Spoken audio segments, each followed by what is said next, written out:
Hi, this is Andrea with ZSK Machines, your specialized source in ZSK equipment, parts, service, and supplies. Today we are going to show you how to make a face mask using the instructions that we have included.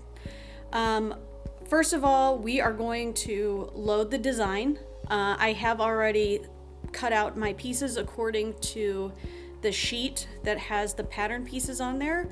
I have cut an inner liner and an outer liner. We will see that in a minute. But first we are going to load the design.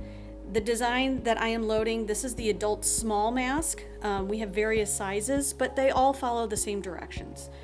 So the design has been loaded as a DST onto my USB drive, and to bring it into the machine, I press R1 and then U4 for the USB. I choose the tubular frame, confirm, and here we'll go to the adult small mask and select.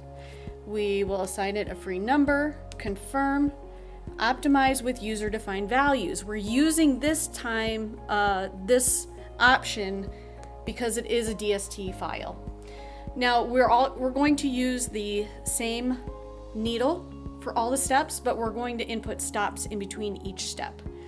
So the needle that I'd like to use is 4, so I just type in 4 all the way down. There's 8 stops. And then I arrow back up, arrow down to the second needle, hit the more button, and add a stop. This will add a stop before needle 2 or the second color change starts. I will just press this button all the way to the end so that I have plus marks all the way down to the end of the design. I will accept the stop table. I will optimize with set values. I will keep the design as is, so no design modification. I will accept it. Everything looks good. And now I am ready to stitch. All right, so now we're at the machine. I have done 2 hoopings, one that's on the machine, one that's ready to go. They each have just a single layer of tear away. That way we can tear away the backing or the mask from the backing whenever we're done. Important thing is that we cut all of our pieces. We have 4 pieces in total. We have 2 top, and the patterns are included in that PDF file. So you have 2 outer pieces which will be exposed. You have 2 inner pieces, which this will be the inner lining of your mask. This will be up against the face. And then you also have the 4 straps, which you can use ties or, if elastic, if you'd like to. I know some people like one over the other. So after you have all your pieces cut, you also want to make sure that you're not using spray adhesive. That's going to not be good for breathing. And then I'm using painter's tape because it's easy to kind of tear away or pull away itself. Make sure that you do center and trace the design. I already have traced it, so I know it's going to fit inside the hoop. And we're going to move it back to that point, and we're going to start. And that first step that we will do is the placement stitch. The machine will stop after this placement stitch because of how we programmed the T8 controller. We've moved it back. Now we will go ahead and start the machine. It will do a running stitch that will show us the placement of the mask pieces.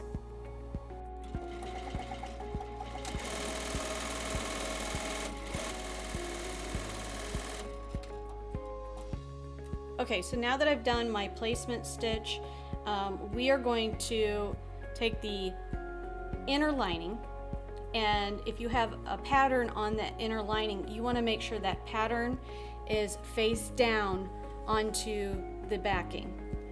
So make sure the pattern is kissing the backing, so you would kind of want it like that. Then you want the outer fabric facing up. We're going to do this on each side, and we're going to get it into place. You can see that placement stitch is showing us exactly where this needs to be placed. We can utilize the tape to secure it down. make sure that we do have it in the right position, making sure that it's not going to shift. After that is secure, now I did not move my pantograph, so I can just hit start again. If you did move your pantograph or you moved it forward, make sure you press and hold that blue applique button to move it back into position. Since I did not move it, I am not going to change anything. I'm just going to hit the start button again. This will do our second step. This will tack down those pieces onto our tearaway backing.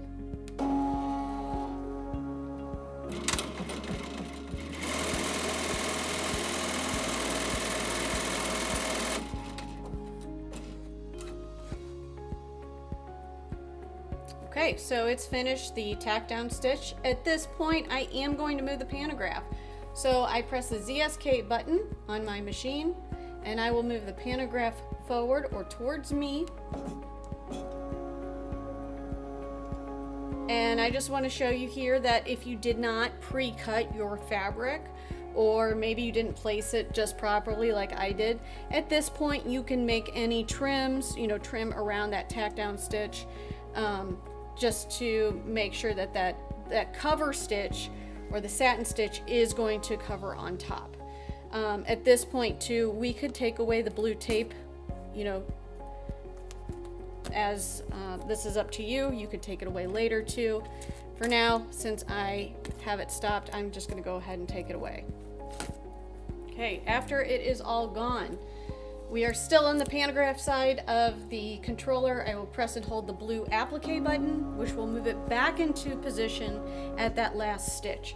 That is very important because if you hit start before you moved it back, it would probably run into the hoop. I'm going to press the ZSK button so that we are on the start and stop side, and go ahead and hit the start button again.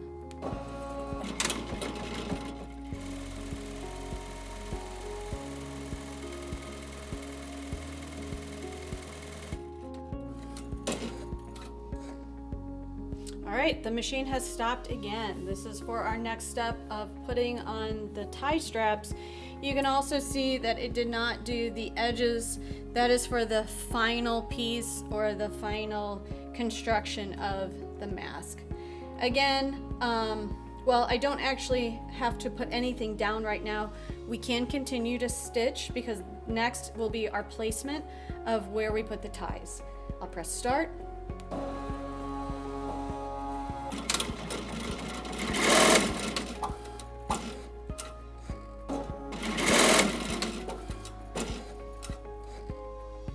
Okay, so I will now move the pantograph, press the ZSK button, move the pantograph towards me, and we can see our 4 marks here of where these ties need to go. I am going just to we want to make sure that they are out of the way, make sure that it does cross over that placement line. Okay, I will press the blue button, get back to my last position, and press start again.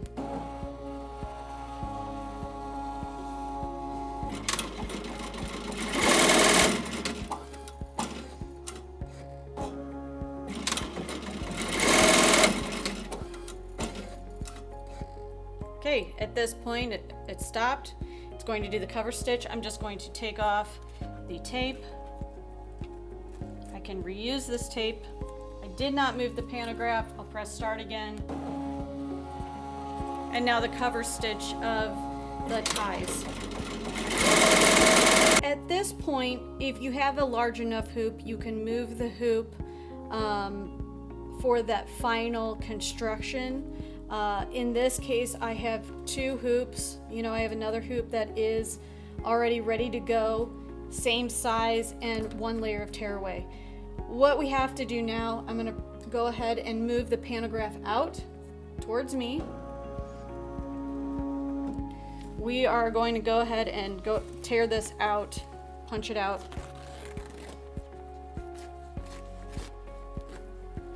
And then you also want to make sure that you take the excess backing material off the back side,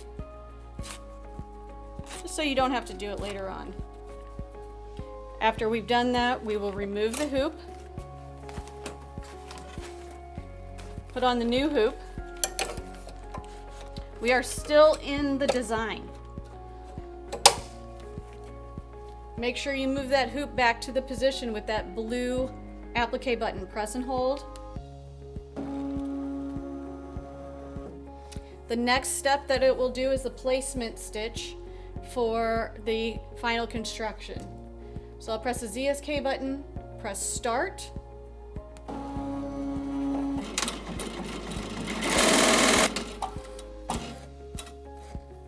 You'll see it just did the one side. We will place the one side down with the outer fabric facing the backing. We want to get that into position. If we need to, we can use tape. We could do it on the 3 sides, as this is the only side that will actually stitch. Next, we take the other side, place it directly on top. You want to make sure they line up. Again, we will tape. Now, because I did not move the hoop, I am just going to go ahead and start.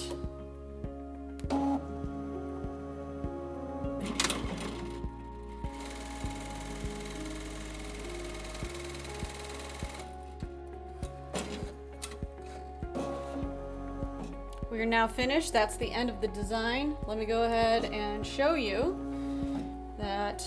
We'll remove the tape here. See how easy it is to take off. Then you can see that we will just remove this portion. It's a nice clean rip.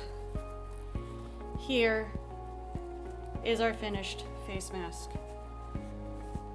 So you've got your interior fabric, your exterior fabric, and then you've got your ribbons that are secured.